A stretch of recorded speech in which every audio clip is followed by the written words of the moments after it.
What you're really talking about here is a market of about 300 million people. That's almost the entire population of the United States. For foreign investor to open the fully owned hospital in China, the major problem is best doctors.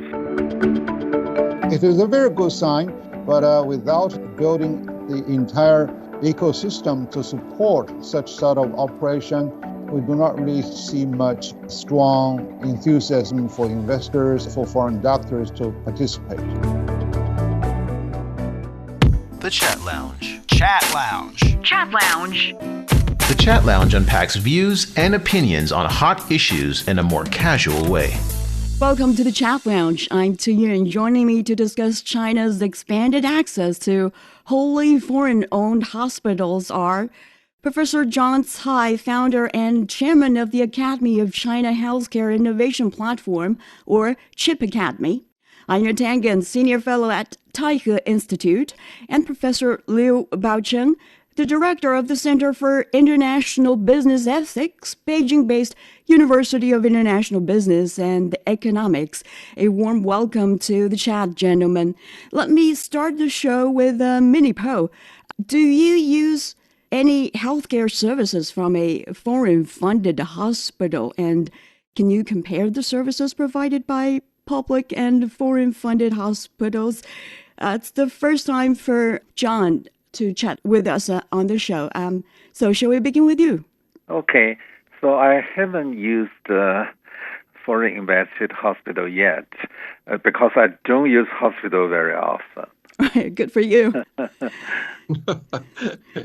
Then maybe Einar. Yes, I've both used the Japanese Friendship Hospital. Right. I've used private clinics and also Beijing United. They are all originally funded by, in part, foreign. Obviously, the Japanese, Sino-Japanese Chinese Friendship Hospital has been around for a lot longer. Beijing United has been around for many years. It was founded by foreigners. I know one of them. And then these clinics, SOS Clinic and Raffles and things like that. So I have been there. Then have you been to any public hospital, Chinese public hospital? Never. Yes, I have. Right. I've been living in China since 2005, and I have sampled everything that Beijing has to offer. Right. And unfortunately, because of a situation very close to me, I spent a lot of time in hospitals for about 7 years ago. Not related to my own health, but the health of somebody. I understand that. But can you compare them to any extent? Yeah, I mean, it's an evolution. When I first came to Beijing, every expat would tell me that I had to go to Beijing United or the Sino-Japanese hospital. They'd say, oh, you can't go to the local hospitals. But I did go to the local hospitals for some minor things, like a sprained foot or something like that, or a stomach upset. I really wanted to see. It was interesting because I was not used to this idea that I would show up at the hospital. It was fairly crowded. Family members were there with the patients. Yeah. And you would sign up, get a card, some identification, show your passport as a foreigner. And then they'd give you a slip of paper and you'd stand in line and you go to see somebody, and then they'd recommend a test and you'd get in line again to pay for the test, and then you get the test, and you'd keep doing this. It was kind of like a spoke and hub situation where you're always running back to pay it. Obviously, things have changed fairly dramatically since then. The foreign-funded hospitals tended to operate more like on the U.S. model. You had to show some sort of insurance or put down some sort of deposit, show that you could pay, and then they would, do a series of tests, and you would just receive the treatment from doctors. But I noticed that there was a massive differential in price between true. Local hospitals, as in it might cost me 5 to 20 yuan for the basic visit, and then, a few yuan here and there, and then some medications. The whole thing would cost less than 150 kwai, and that included getting the card from the hospital. If I went to Beijing United, I could expect minimum, even if it was a short stay, 1,500 kwai. So Wow. literally a 10 times difference. So basically, crowdedness and this price are the most distinct, differences between these two kinds of hospitals. Yeah, but I mean, fast forward to today, and the situation has changed dramatically. You still have to pay and things like this, but things have been streamlined. They've made things much more efficient. The hospitals are much more modern. They have the latest equipment. I'm always shocked to see what they've done. I've been to a neonatal hospital in Xinjiang, which I could not believe. I mean, it had just been built at that time. It was over a year ago. It had been built. It had just opened about 3 or 4 months before. And it was better than any hospital that I'd ever seen in Beijing. And quite frankly, I mean, the doctors there were in charge. They wouldn't even allow, we were trying to do an interview with somebody who had just given birth, and they insisted that we shoot it through the wired glass, because we were not getting into anywhere near the patients. Right. So I mean, I've seen a lot of different parts of the healthcare system here, and I can tell you it's been an evolution. I started coming here in 2000. I think first time I went to a hospital was around 2005 or 6, and it's since then it's just been a complete change. Right, quite impressive. I only have the experience of a public hospital, so I can't say no more. What about the Baocheng? Fortunately or unfortunately, I very seldom visit hospitals. I was never hospitalized. Well, unless I had my teeth fixed. But seeing that the Sino-Japanese hospital, which is state-owned, although with the Japanese sponsorship, it's not really a joint venture or foreign hospital. It's so much overcrowded. It's so scary. I would rather spend my own money instead of going for reimbursement to go to a dentist nearby run by private enterprises. And so because I work for the Chinese public institutions, and they also have their own clinic or smaller hospitals over there, and entire medical expenses can be fully reimbursed. So therefore, virtually there's no need for me to visit the foreign hospitals here. But you can see that there are a number of hospitals involving foreign investment here in Beijing, and they are more reserved for elites like Einar Tangen. And Thank you for that. And those high It's good worth to have friends.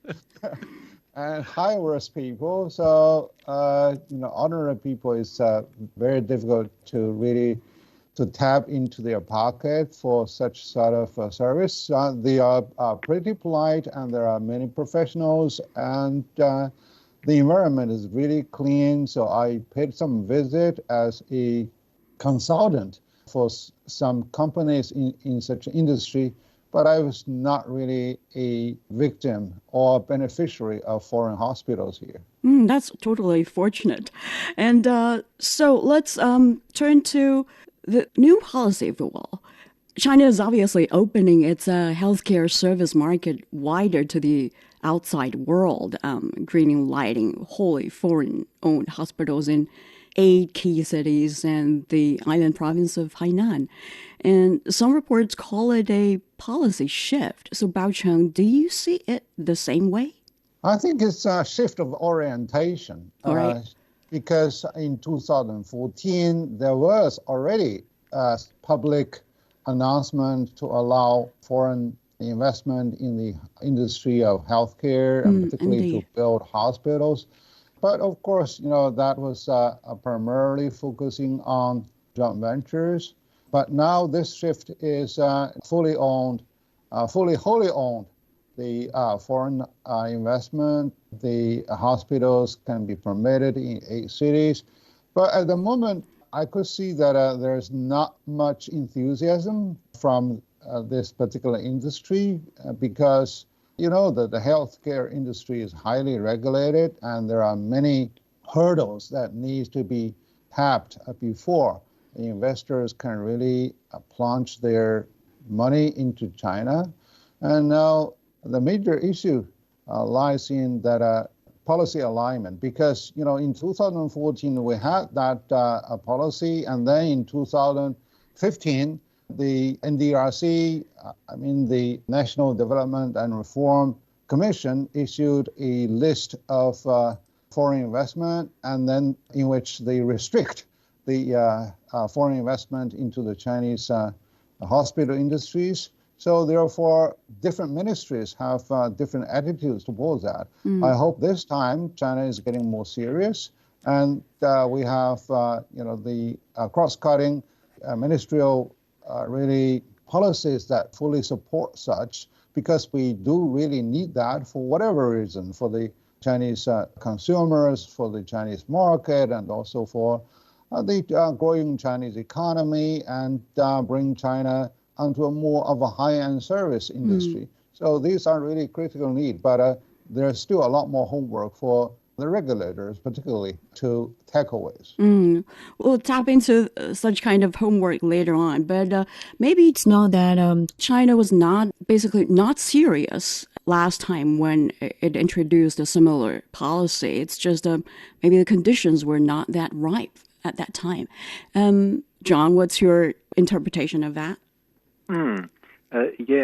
Right now I'm thinking this time the policy seems a little bit more seriously, considering the international, the conflict by the country and the country, also considering the macroeconomic situation in China. So the government right now, it's really want to open the door more widely to the foreigners. Also, we see the last few years, we already waived the visa for many countries from the 15 days right now to the 30 days. We are welcome more foreign visitors to China. Also, I'm thinking this is in line with these general policies. We want to attract more foreign investment. Also, we want to provide better healthcare service to the foreigners in China, also to the more affluent, more rich Chinese people, because especially before the COVID-19, we see quite more and more rich Chinese people, they seek the better healthcare in the foreign countries if they have some kind of more serious problems. So this is general intention government try to open the door, try to attract foreign investments. However, I'm thinking the general situation right now, Chinese healthcare market is still quite highly regulated. Also, public hospital right now still account for about 80% of the healthcare services in China. So the situation right now is still quite tough for foreign investors to open the fully owned hospital in China. The major problem is best doctors, the experts right now. It's most doctors, they are really, they stay in the public hospitals.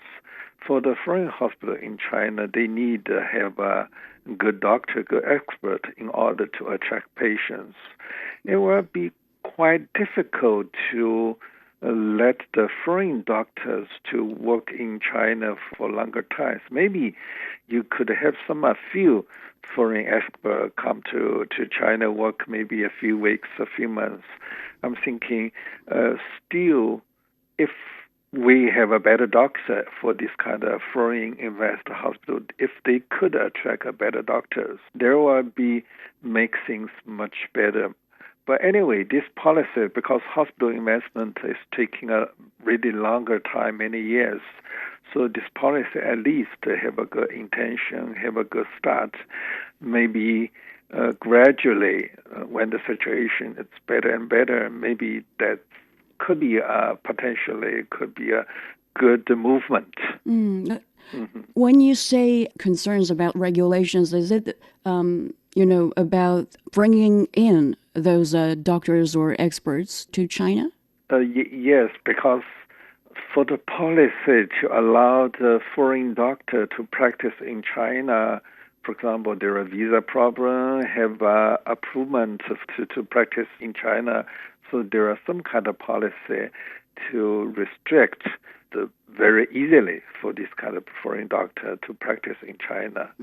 There are a number of regulatory issues involved. First, how those hospitals are really certified, because this is really heavily regulated, and the Ministry of Public Health and also the Chinese FDA are really very responsible. I think also very tough, the watchdogs over the practice of hospitals, and then the inspection over the entire operation, entire workflow. They also have a very strong template, and some of the foreign hospitals, they also encounter that, we adopt a foreign approach. We adopt the innovative approach, but the stereotype of the red tapes does not really appreciate at the moment.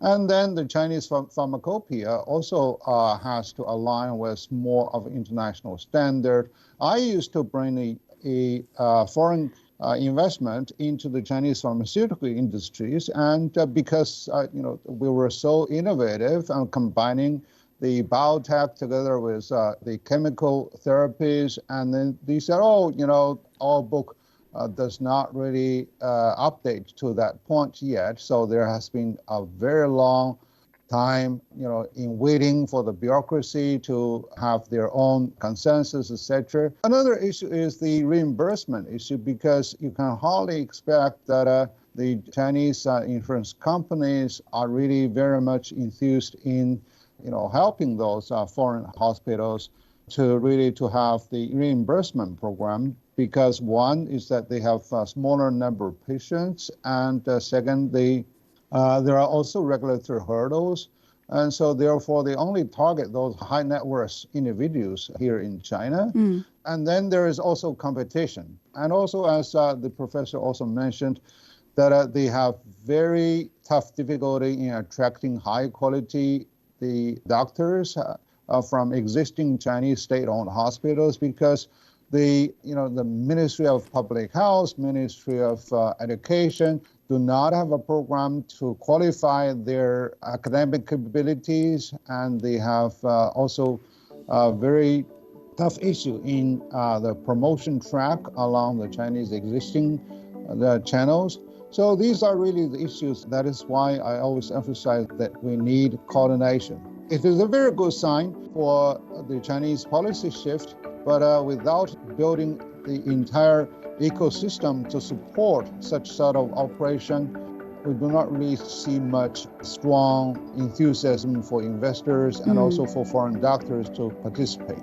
This has been the Chat Lounge. When we come back, find out which city may be most favored by foreign investors. Don't go away.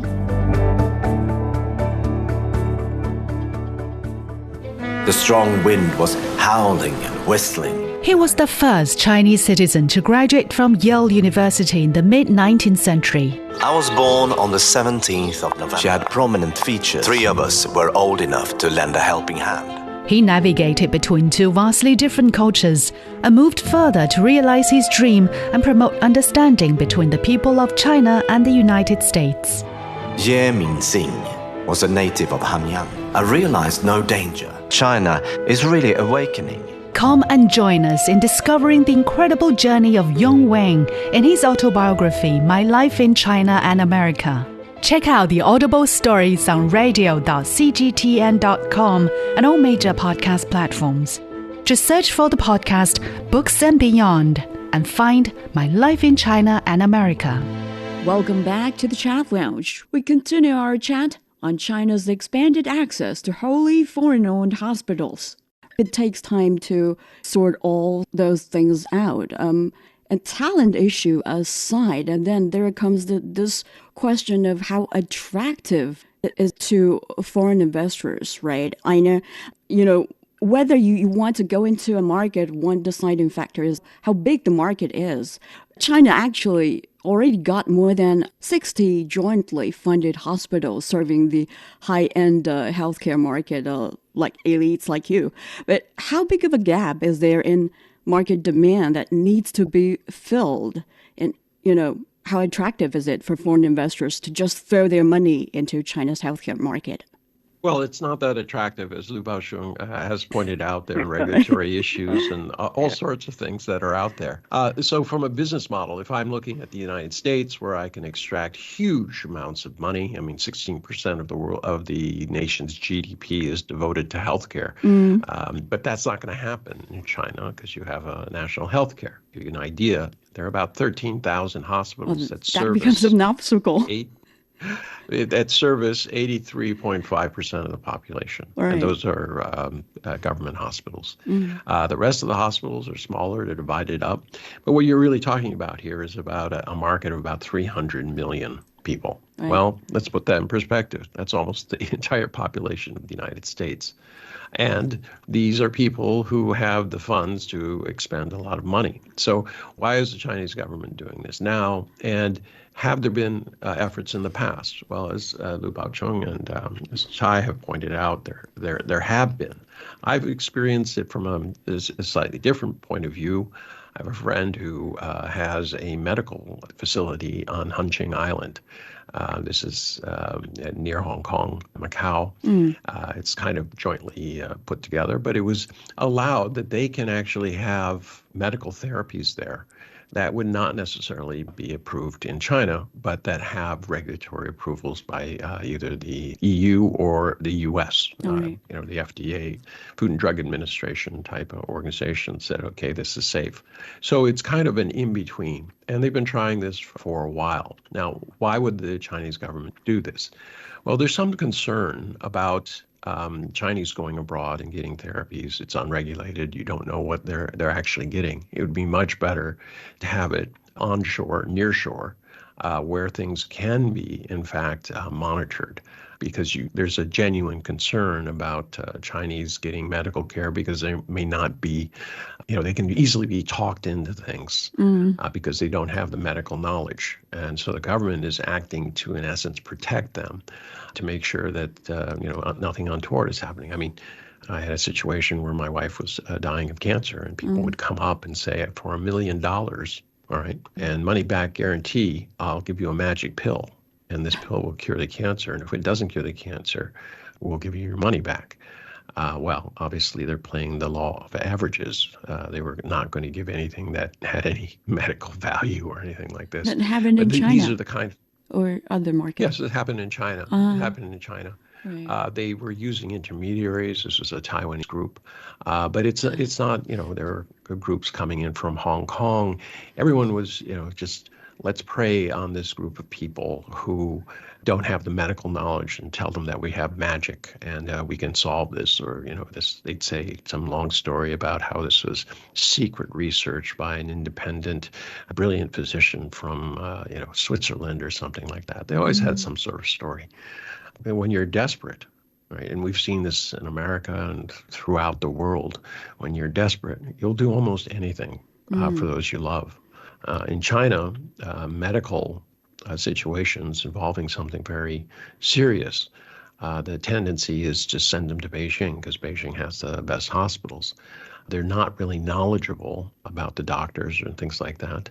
But they say, well, if I've sent my relative to Beijing and paid whatever is necessary, I've done everything I can and I've fulfilled my duty. And this is very important. For the Chinese in America, when you have a medical problem, you might have, depending on your situation with your relatives, you might have not a very welcome. They might not even come and visit you. In China, they literally bring you food every day, try to make sure that you're comfortable. So there are different cultural aspects to this. There's also, you talked about the funding. Yeah, Chinese firms are split on this. There are insurance firms within China that provide additional care. Even in America, there are a number of insurance programs who said that they would not cover Beijing United because they said the costs are so beyond anything, even in the United States, and they wouldn't give any discounts and they wouldn't work with insurers. So some insurers said, we won't cover it, or we'll only cover up to a certain amount. But there are a lot of insurance programs that are kind of sitting offshore. For instance, most expats get insurance through Hong Kong or from their home countries.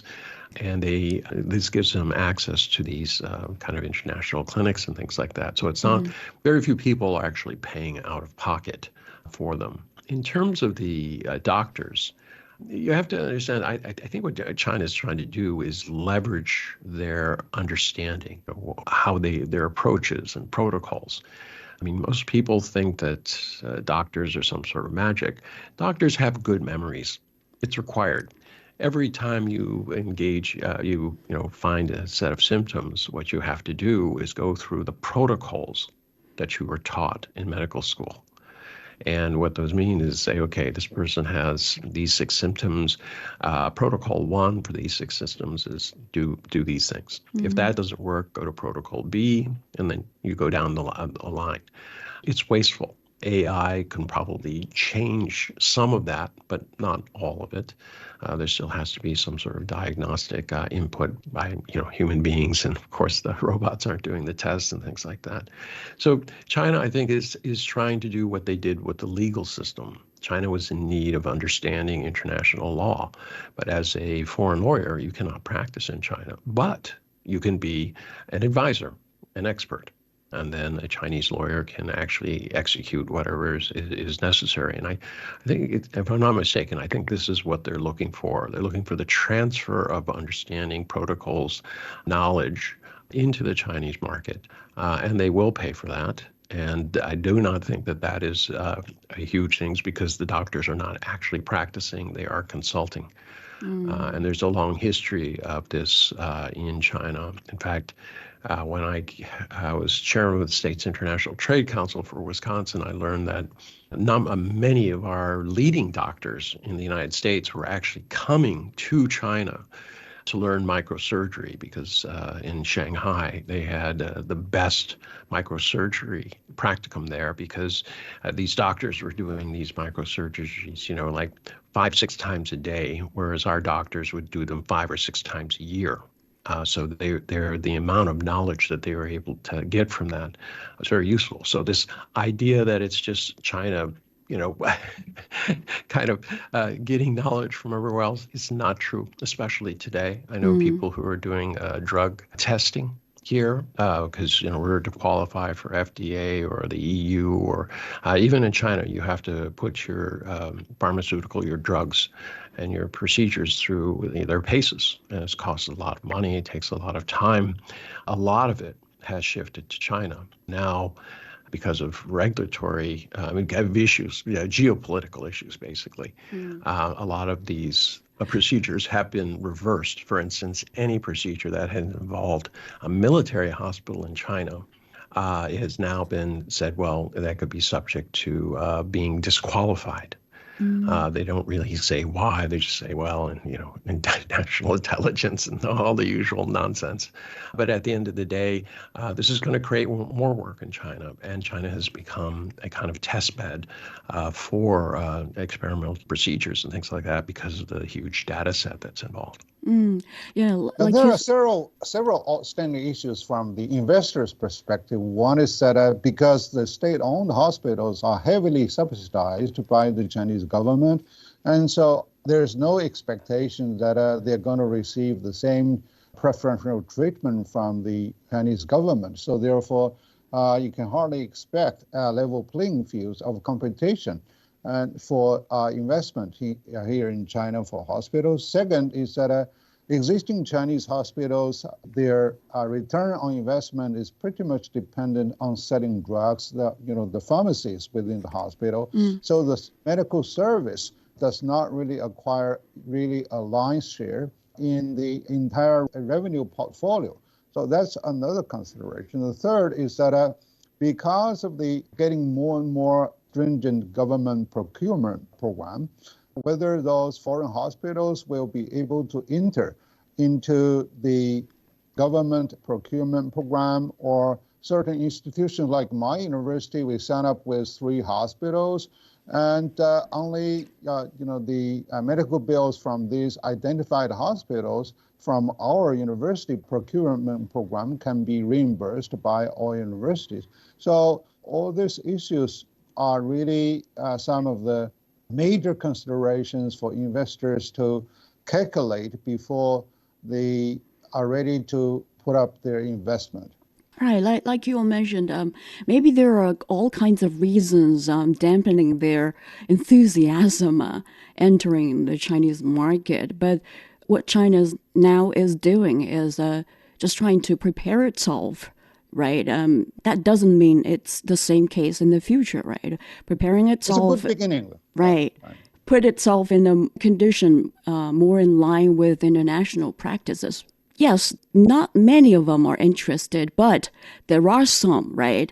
Because I know there are some jointly funded hospitals under construction in Hainan, and also there are 60 plus jointly funded hospitals also running pretty well, actually, on the Chinese mainland, like the United Family mentioned by you all, and Xiamen Tangen Hospital, invested by Taiwan tycoon.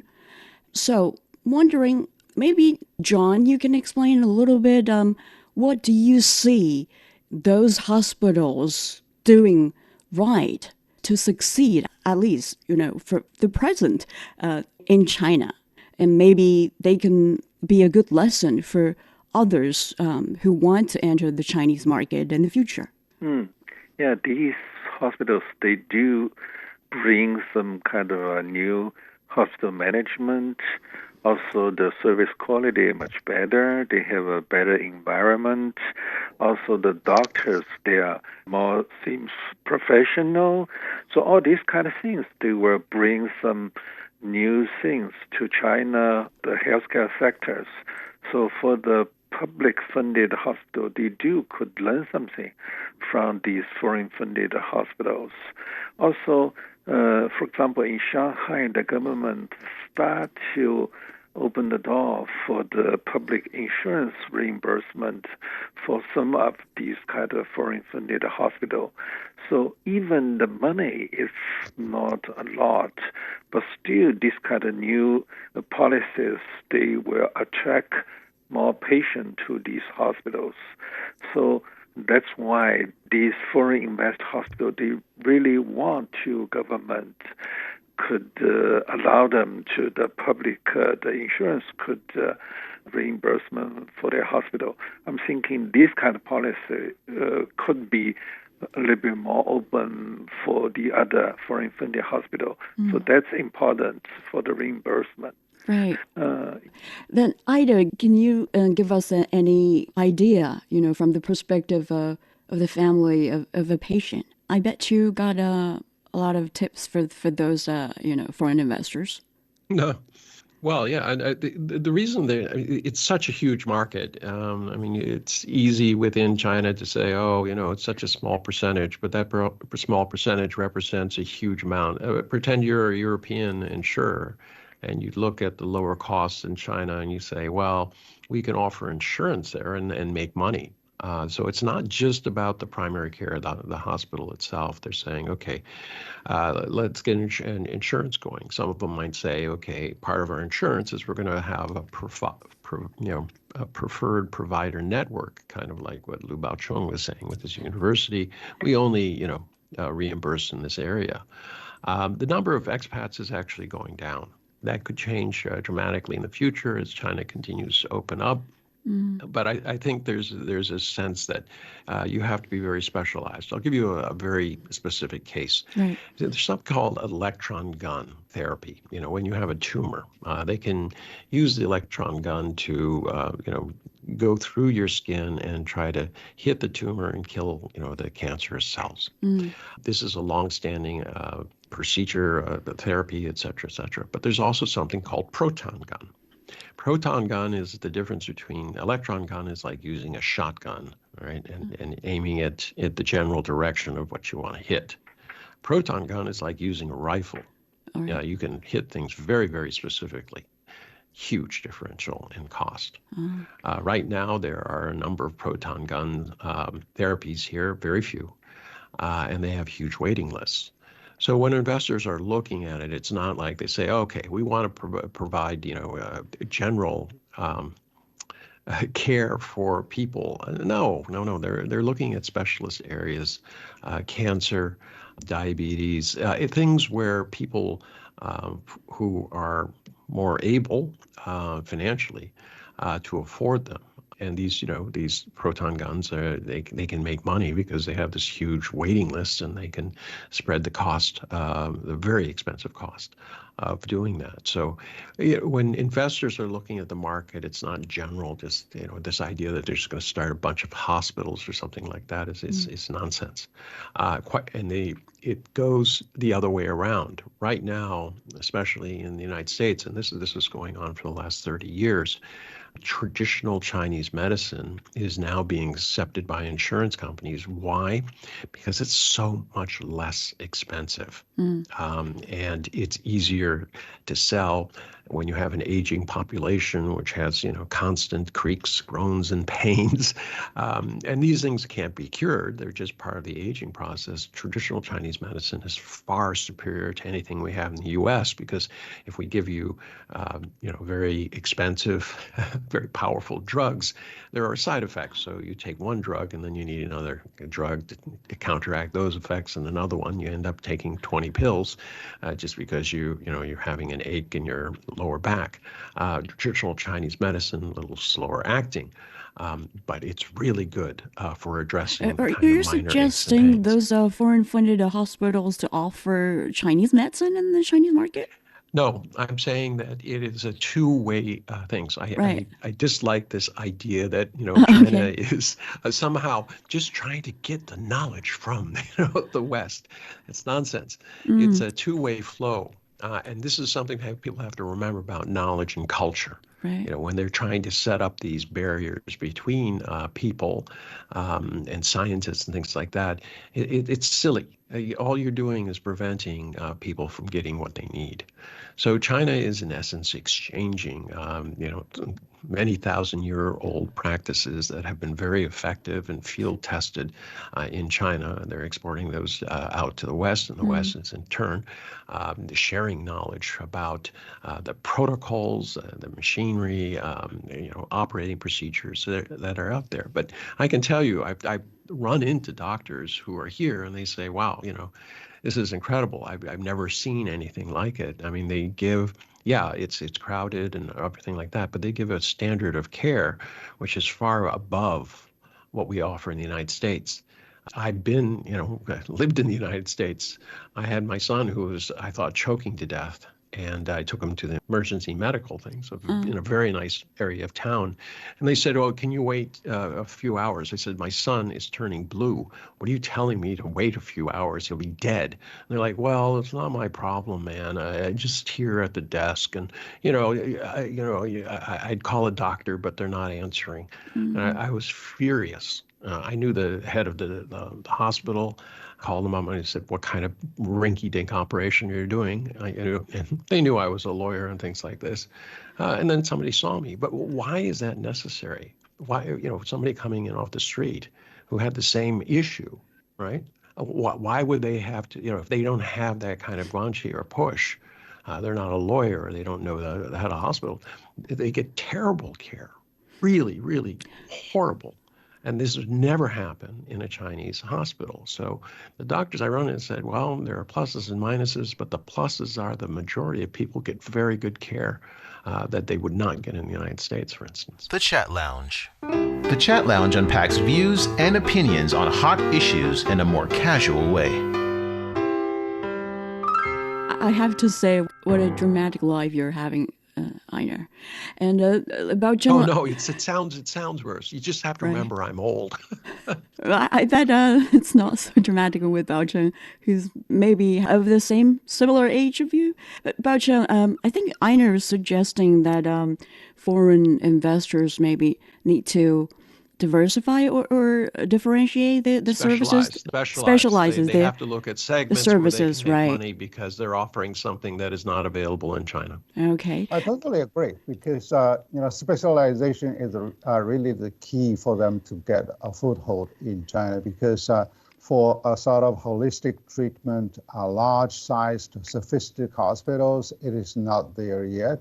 And hopefully the Chinese regulation can really further improve their transparency and also their alliance with international standard. But at the moment, Right. they have to really have a unique selling propositions in the marketplace and find the right niche in order to be able to attract the high net worth patients. And the other is that how they can really leverage on the existing medical capacities, because China does really allow the doctors in the state-owned hospitals to have second job.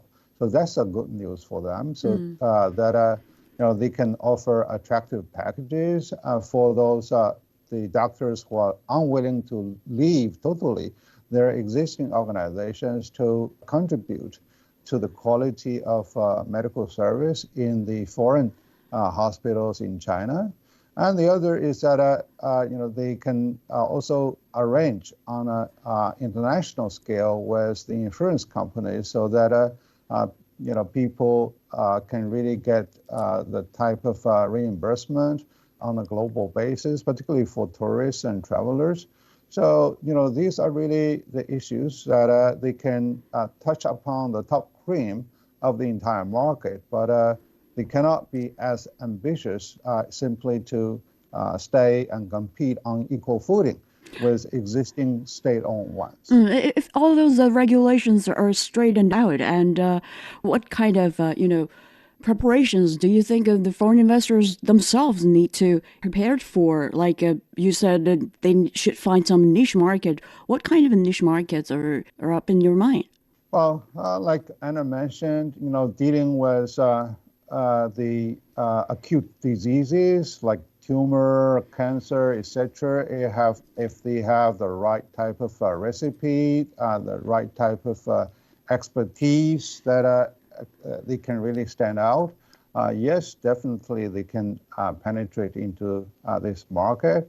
And then if they tie up with foreign insurance companies, and so that the travelers from overseas or expats that stay long in China, they can also have the alleviation of their worry to get their cost reimbursed. And then if they have unique medical equipments, they can provide more of the diagnostic services.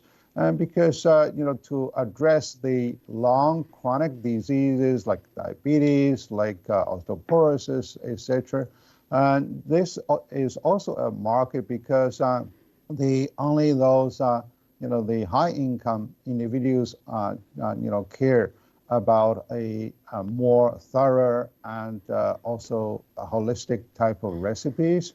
So other patients do not really have the financial capability to take care of themselves. So these are really the green light they can possibly have in making a sustainable operation in China. Fair enough. Let's now turn to possible locations for those investors. The new policy lists 8 cities and 1 province for foreign investment and hospitals. These cities are Beijing, Tangen, Shanghai, Nanjing, Fuzhou, Guangzhou, and Shenzhen. And the province is obviously the island province of Hainan. So which city do you think could be more favored, actually, by those investors if they feel it's a good investment? Maybe John? Well, I'm thinking where the first tier cities. It's like Beijing, Shanghai, Guangzhou, Shenzhen, because these cities, they have a more foreign residents here. Also, they have a more multinational company here. Right. They have a lot of more employee. Also have a high-end customer here. Also, these cities, the governments, they have a better, more experience to deal with this kind of foreign-funded practice. So I'm thinking, these cities will be more favorable than other places. Also, Hainan province have a special situation because next year Hainan province will be have a similar situation like Hong Kong. They will separate from the mainland. They have a more independent power. Also, Hainan already have a special policy to allow they introduce the new drugs and medical device. They haven't proved in China, mainland yet, but they could introduce this kind of drug device, new technology there. So under that kind of situation, they are able to attract some patients to receive the medical care service there. So I'm thinking this policy have these cities, including the Hainan, will have a better chance to be a success. Indeed. Baocheng, I understand you pay special attention on the Hainan special economic zone, actually. Like John just mentioned, it has a unique status, right? Which means it has more leeway to introduce policies that may not be adopted elsewhere. So what do you see, the prospects of Hainan developing itself into a favorite destination for foreign investors who want to invest in hospitals or healthcare services?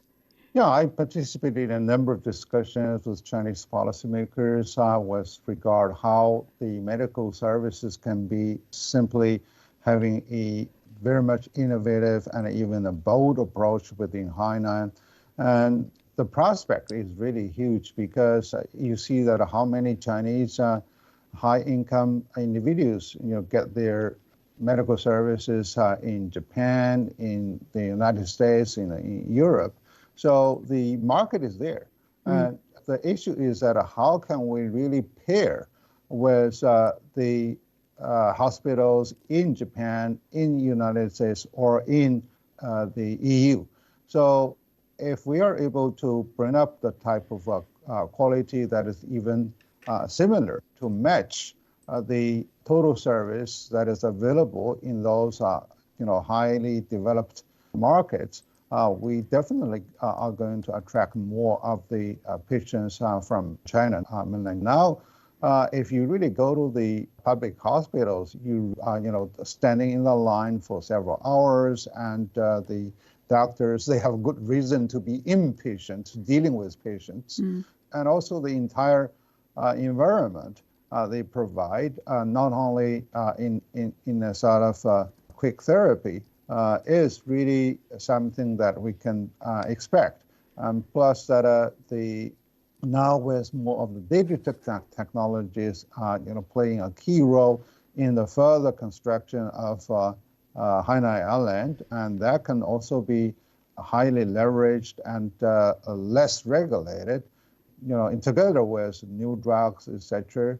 So this does really offer a huge prospect. But we need to see that because next year the Hainan Island will be able to announce its full operation, and then hopefully they can attract more of those investors and also the entire supporting services surrounding such sort of medical care.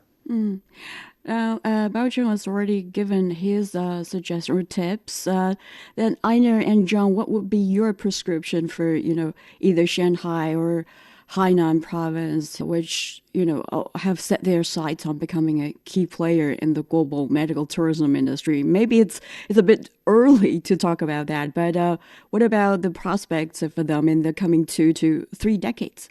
Yeah, I'm thinking because the investment in a hospital is really a long journey. It takes a lot of time. But right now, we could really have this kind of policy, start to let the investor know we are going to open the doors. So could be a good intention, preparation. But also, we just mentioned some of the experts already mentioned we need to also have the other policy to be consistent. For example, I'm thinking about patient data. But right now, because for the Chinese patient data, they have some kind of data still limited to the foreign countries. So this kind of policy need also to work out. Isn't it with the other countries like the U.S.? It's allowed. But any foreign country for some kind of patient data, for example, the gene data, some kind of data, you are not allowed to take out of the China. So for example, if you have a hospital, the foreign-funded foreign hospital in China, they need to collect some kind of patient data. They have to, I guess. So how to deal with this kind of patient data protections? You need to have a more detailed this kind of policy guidance to work out. Yeah, indeed. And Einar? Okay, so there are very different aspects here that you have to consider. If you're looking at Hainan, it's about a couple of things. One, medical tourism.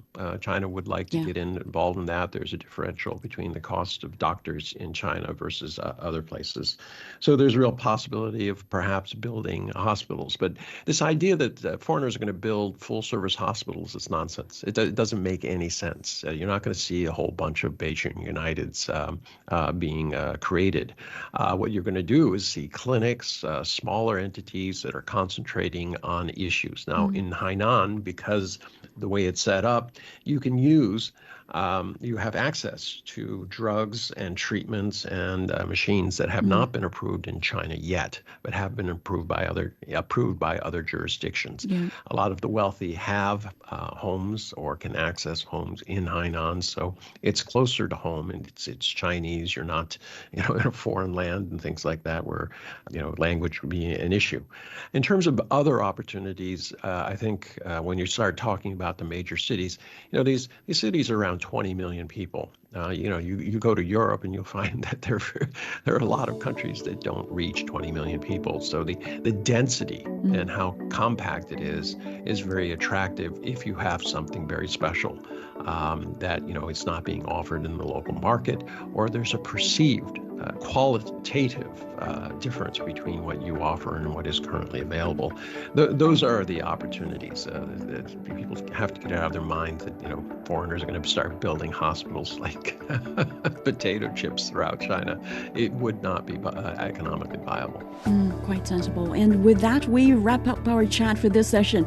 Many thanks to Einar Tangen, Senior Fellow at Taihe Institute, Professor John Cai, founder and chairman of the Academy of China Health Innovation Platform, and Professor Liu Baocheng, director of the Center for International Business Ethics at the University of International Business and Economics, for sharing your insights and also personal experiences, which are very valuable. This show is available on all major podcast platforms. Please email us your comments at radio@cgtn.com. I'm Tangen. Thank you for listening.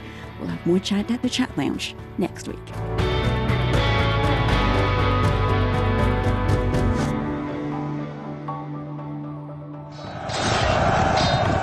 The best military commander is not he who fights 100 battles and wins every one of them. The best military strategy does not lead to the desiccation of the enemy's capital city. Decoding the Art of War will help you understand why there's no art in war and how Sun Tzu stayed undefeatable using the science of war, with fun stories and insightful breakdown of famous battles. Find Decoding the Art of War wherever you listen.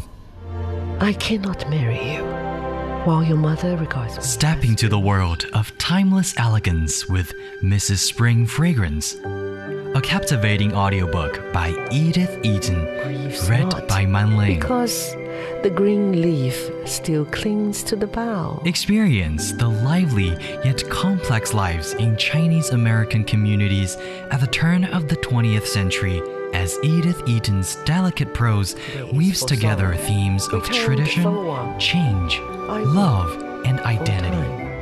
Forget all that belongs to the joy of life. Follow the journey of Mrs. Spring Fragrance and witness the struggles and fights of those living on a rapidly changing exotic land while holding on to their cultural traditions, or more importantly, to their He identities. could hardly believe that his daughter was seriously opposed to becoming the wife of such a good-looking, prosperous young merchant as Wang Ling. Join Books and Beyond for Mrs. Spring Fragrance. Let the stories come to life in your imagination. Subscribe to Books and Beyond for free on your favorite podcast platforms, or log on to radio.cgtn.com for more.